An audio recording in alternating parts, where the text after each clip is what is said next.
अस्सलामुअलैकुम वरहमतुल्लाह। सामीन 23 ज़िलहिज्जा है, 23 जुलाई है। सोशल इंडिया न्यूज़ में आपका खैर मकदम है। ख़बर का उन्वान है सड़क हादसे में 6 कांवड़ियों की मौत। ख़बर थोड़ी तफसील से सुनिए।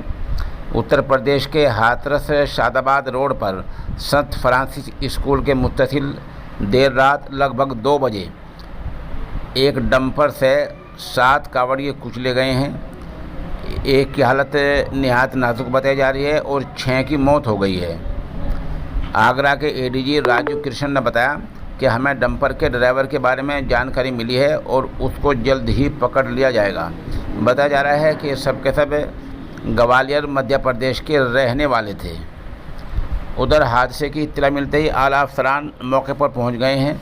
मरने वालों में नरेश पुत्र रामनाथ, रमेश पुत्र नत्था सिंह, रणवीर सिंह पुत्र अमर सिंह